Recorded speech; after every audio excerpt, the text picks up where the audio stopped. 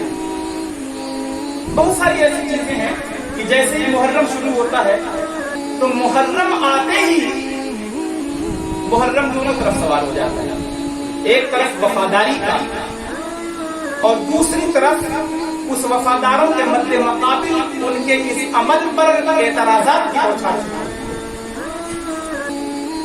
نبی کے ذکر دی، یقیناً ہم اگر محبت کر رہے ہیں تو دعوے کے ساتھ دلیل کی ضرورت ہے۔ ہم پائے بندھے ہوئے ہیں، ٹھیک ہے، ہمارا عقیدہ یہ ہے کہ ہم حسین کے سپاہی بن رہے ہیں، چلو مان لیتے ہیں، فتوے اپنی جگہ ہیں، غور کر لیتے ہیں۔ اگر عقیدہ ہمارا یہ ہے کہ ہم حسین کے سپاہی ہیں تو کربلا میں حسین نے نماز کو قضا کر سکتے تھے نا؟ چاروں طرف سے تیروں کی بوچھار ہے، تلواروں کے سائے میں اور نرغے میں ہیں، حسین اس پر زمین پہ سجدہ کر رہے ہیں، ہم ان کے سپاہی بن کے مسجد میں نہیں جا رہے ہیں، تو دعویٰ تو ہمارا ہے مگر دلیل بہت تھوڑی ہے۔ عمل کے ساتھ کردار یہی ہونا چاہیے، حسینی کردار بھی ہونا چاہیے۔ اس پہ ہمارا کمنٹ نہیں کہ کیوں بن رہے ہیں، وہ مفتیان کرام تھے، اس لیے کہ ہمیں کوئی اتھارٹی ہی نہیں ہے، لیکن غور تو کیا جائے کہ ہماری نمازوں کا کیا حال ہے۔ کاندھے پہ روزہ حسین اٹھانے والوں کو مثال دینے میں ہم نیزے کی مثال اٹھا کے دیتے ہیں۔ یزیدیوں نے سر حسین کو نیزے پہ گھمایا تھا۔ میں یہ پوچھنا چاہتا ہوں کیا تعزیہ نیزے پہ گھمایا جاتا ہے؟ میں اس کی وکالت نہیں کرتا، چپ رہتے اللہ کے بندے، کیا ضروری ہے کہ ہر جگہ وہی چیز شروع کر دی جائے؟ اگر نیزے پہ سر گھمانا نظر آ رہا ہے تو کیوں نیزے پہ سر ہی گھمانا نظر آ رہا ہے؟ کاندھے پہ سراپا گھمانا کیوں نظر نہیں آتا؟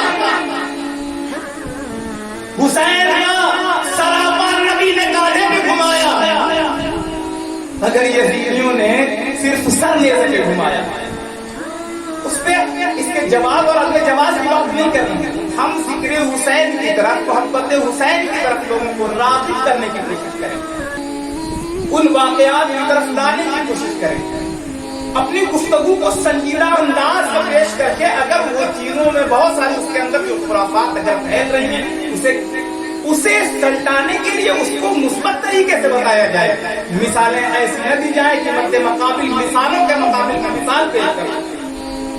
نیزے کی مثال اگر وہ کہے کہ ہم نے تو کہیں ہوئے زمین پر نیزے پہ گھماتے ہوئے نہیں دیکھا، کاندھے پہ گھما رہے ہیں اور ہم تو وہ سنت ادا کر رہے ہیں، حسین کے سراپے کو نہیں پا رہے ہیں تو شبیہ روضہ حسین کو گھما رہے ہیں، کیا دلیل بنے گی؟ اس وجہ سے اگر ایسا ہے تو اس کے لیے مضبوط اور ٹھوس چیزیں ایسی ہونی چاہیے جس کا کوئی نہ کوئی اثر ہو۔ واقعات کے ساتھ جو رسم و رواج جو بڑھ رہے ہیں، ان رسم و رواج کو فالو کرنے والوں کے لیے آپ سنجیدہ انداز میں گفتگو، سنجیدہ انداز میں یہ باتیں رکھیں، اور یہ بات علماء کی ہے، مفتیان اکرام کی ہے، وہیں تک رکھی جائے تو بہت اچھی بات ہے، اس لیے کہ ان تمام چیزوں کو دیکھا جائے سوشل میڈیا کے ذریعے سے بہت ساری چیزیں چالو ہو جاتی ہیں۔ سوشل میڈیا کے ذریعے سے محرم آتا ہے تو اس وقت میں سب سے زیادہ اہل بیت، سب سے زیادہ چار یار یاد آتے ہیں، اس وقت میں جناب ابو بکر سب سے زیادہ یاد آتے ہیں، اس وقت عمر فاروق سب سے زیادہ یاد آتے ہیں، اس وقت عثمان غنی سب سے زیادہ یاد آتے ہیں۔ میں پوچھنا چاہتا ہوں محرم کے ان ایام عاشورہ، ایام یوم شہادت میں ہی کیوں یہ دن سب سے زیادہ یہی شخصیات یاد آتی ہیں؟ یقیناً یاد آنی چاہیے، مگر جن کا دن ہے اس دن کو یاد کرنے کے لیے یہ دن کیوں نہیں یوم صدیق منایا جاتا؟ کیوں نہیں یوم فاروق منا لیا جاتا؟ کیوں نہیں یوم عثمان منا لیا جاتا؟ اگر عقیدت ہے تو یوم صدیق پر یوم صدیق کسی شان کے ساتھ مناؤ، یوم فاروق پہ کسی شان کے ساتھ یوم فاروق مناؤ، یوم عثمان پہ کسی شان کے ساتھ یوم عثمان مناؤ، یوم علی پہ 21 تاریخ کو رمضان المبارک کی 21ویں شب مبارکہ میں کسی شان و شوکت کے ساتھ یوم علی منا لو، اور محرم میں عاشورہ کے دن اہل بیت اطہار کی قربانیوں کو اسی شان کے ساتھ مناؤ۔ اسی میں لانے کی کیا ضرورت پڑتی ہے؟ اس لیے عقیدت کا جہاں تک معاملہ ہے، عقیدت میں ملاوٹ نہ کی جائے، عقیدت خالص رکھی جائے۔ نعت کا پروگرام چلتا ہے، اس میں ایک نوٹ لگا رہتا ہے 2 شعر مدح صحابہ ضروری ہے۔ میں پوچھنا چاہتا ہوں 2 شعر مدح صحابہ ہی ضروری ہے؟ 2 شعر مدح اہل بیت بھی ضروری ہے؟ کیوں؟ اگر نعت میں 2 شعر مدح صحابہ ضروری ہے تو کیوں ضروری ہے؟ تو مدح اہل بیت کیوں نہیں ضروری ہے؟ ہم جب دونوں کو باندھ رہے ہیں تو ہمارا قول و عمل ایسا ہونا چاہیے، ہم 2 شعر مدح صحابہ بھی کہیں گے کہ 2 شعر مدح اہل بیت بھی کہیں گے، لیکن ہمارے پروگرام جب ہوتے ہیں 2 شعر مدح صحابہ کہنا ضروری ہے، مدح اہل بیت کیوں نہیں کہیں گے؟ واقعات کربلا بیان کیا جا رہا ہے، ہمارا کر ذکر نہیں آیا تو کہیں گے کہ یہ تو ہمارا ہی نہیں لگا۔ کیوں نہیں لگتا بھائی؟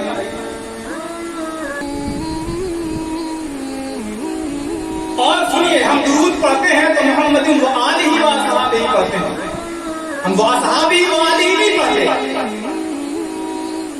ہم نبی کے آل اور اصحاب کے درود پڑھتے ہیں۔ تو نبی کے آل سے محبت تو ضروری ہے، خانے دونوں اپنی جگہ ہے۔ ہمارا معاملہ یہ ہے، سنت کا ہے میرا پاک، اصحاب حضور نجم ہے اور ناؤ ہے ادرت رسول اللہ کی۔ ہم نجوم ہدایت کی طرف بھی ہیں، مگر کشتی نوح کے مثال رسول اللہ نے فرمایا میرے اہل بیت ہیں، جو ان کی کشتی پہ سوار ہوگا تو ہم ان کی کشتی پہ سوار ہونے کے بعد نجوم ہدایت کی طرف نگاہ دیکھ کر منزل کا پتہ ڈھونڈ رہے ہیں۔ صرف ہم نے نجوم ہدایت کو نہیں دیکھا کشتی نوح چھوڑ کر، بلکہ نہ صرف کشتی پہ بیٹھ کر نجوم ہدایت نے نہیں چھوڑا کہ کشتی کہیں جائے، پتہ یہ چلا دونوں کو اس لیے مضبوطی سے کام لیا کہ منزل میں بھی پہنچ جائیں اور کشتی کا سہارا ملے۔ آج یہ بات غور طلب ہے، کربلا ہر سال پیغام دیتا ہے، کربلا ہر سال ہمیں دعوت دیتا ہے، کربلا ہمیں ہر سال یہ بات باور کراتا ہے کہ حق کی زبان ہمیشہ بلند ہونی چاہیے، حق کی بات ہمیشہ بلند ہونی چاہیے۔ اہل حق کا کارواں اگر 72 ہو تو 22,000 کے لشکر جرار کے مد مقابل وہ ٹھہرتا نہیں، سمجھوتا کہیں نہیں کرتا، یہاں تک کہ حی علی الصلاۃ کی صدا اگر 22,000 کے لشکر سے آتی ہے وہاں بھی سمجھوتا نہیں کرتا۔ کیوں نہیں سمجھوتا کرتا؟ وہ اس لیے نہیں سمجھوتا کرتا کہ اہل حق ہوا کرتا ہے، وہ آل نبی دشمنی نہیں کرتا، وہ نبی دشمنی نہیں کرتا، وہ قرآن اور احادیث میں جواب دشمنی نہیں کرتا۔ 22,000 کی جماعت الگ ہے، 72 کی جماعت الگ ہے۔ میدان مقابل میں وہاں کو بھی سمجھوتا نہیں ہوا۔ اگر دیکھا جائے تو صحابہ کے بیٹے تھے، صحابہ کے بیٹے تھے۔ حسین کہتے ہیں یہ ہماری لڑائی ہے، ہم لڑے ہیں، بڑی جماعت ہے چلو وہیں پڑھیں، مگر ایسا نہیں کیا۔ اذان ادھر بھی ہو رہی ہے، اذان ادھر بھی ہو رہی ہے، نماز ادھر بھی ہو رہی ہے، نماز ادھر بھی ہو رہی ہے۔ پتہ یہ چلا ایمان عقیدہ مستحکم ہے تو نماز کا ثواب ملتا ہے، جماعت کا ثواب ملتا ہے۔ جماعت چاہے جتنی بڑی ہو، اگر عقیدے میں رکاوٹیں آ رہی ہیں، امام علی مقام کا پیغام دنیا کے سامنے عام ہے، ہم کسی پہ کمنٹ نہیں کرتے۔ ہمارا معاملہ یہ ہے کہ اگر عقیدہ مستحکم نظر آئے تو وہاں ہمارا ہمیشہ سپورٹ رہتا ہے۔ عقیدے کا معاملہ ہے، اگر عقیدہ درست ہے تو ہم چند لوگوں کے ساتھ بھی پڑھتے ہیں، عقیدہ درست ہے تو کثیر لوگوں کے ساتھ بھی پڑھتے ہیں۔ امام علی مقام نے میدان کربلا سے ایک نہیں بے شمار پیغام دیے۔ ایک پیغام یہی ہے، دوسرا پیغام ظلم کے سامنے کبھی نہیں سر نکو ہونا، تیسرا پیغام تمہاری تعداد چاہے جتنی بھی کم ہو، سامنے والا اگر تخت حکومت میں ہو، اس کے فوج کے کارندے تمہیں پریشان کر رہے ہوں، مگر حق کے سامنے ڈٹ کے رہنا، حق پر قائم رہنا، باطل کے کو منہ توڑ اور دندہ شکن جواب دینے کی کوشش کرنا، اور جواب دینے میں اگر انا للہ و انا الیہ راجعون کی ضرورت پڑ جائے تو یہ کرے گا۔ یہ پیغام دیا کربلا سے۔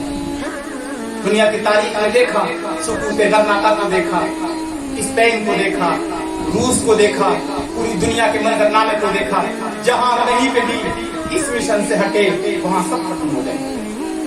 اللہ کریم ہمیں پیغام کربلا سمجھنے کی کوشش توفیق عطا فرمائے.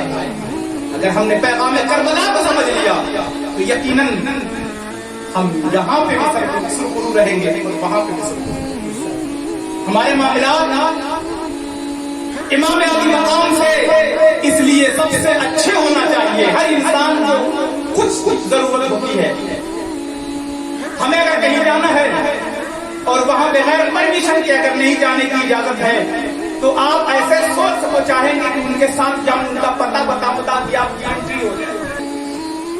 جنت میں ہر آدمی جانا چاہتا ہے. سرداری جنت کو چھوڑ کر جنت میں جائے گا تو سرداری جنت کو چھوڑ کر نہیں. کچھ جنت میں جانے کی فکر بھی ہے مگر یزید کو جنت میں لے جانے کی بات کی جا رہی ہے. کم سے کم ہمیں محنت تو نہیں کرنی ہے. ہمیں جنت میں جانا ہے تو ان کے ساتھ جانا ہے جن کے بارے میں نبی نے فرمایا الحسن والحسین سید الشباب اہل الجنہ, جن کی جنتی ہونے کی گارنٹی ہے, جن کے جنتی ہونے کی ضمانت ہے, جن کے جنتی ہونے کے لیے حدیث موجود ہے, نام کے ساتھ حدیث موجود ہے.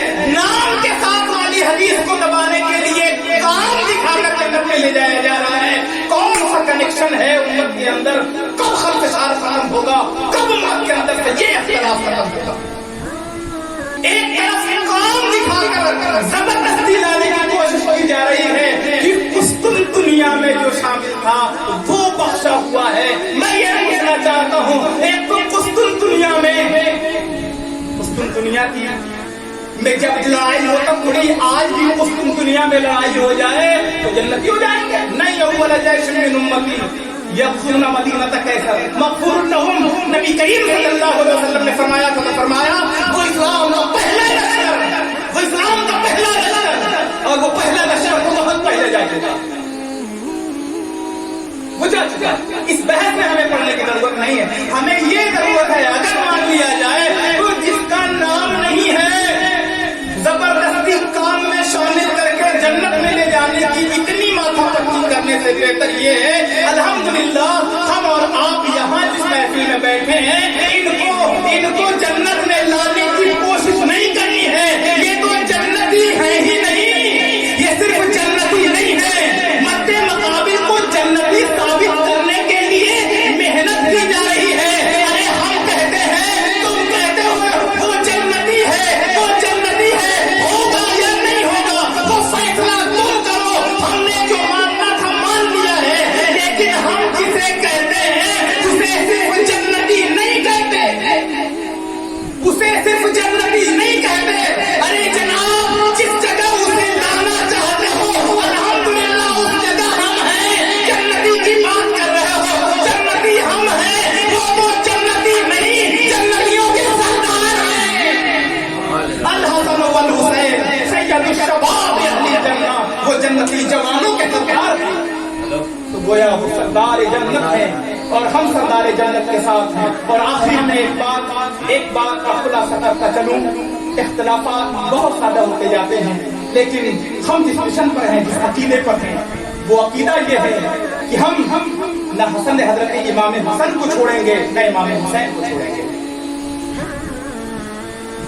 ہمارا عقیدہ حسن و حسین کے ساتھ مضبوط ہے, رہے گا. دونوں میں سے دونوں کو مضبوطی کے ساتھ تھامیں گے.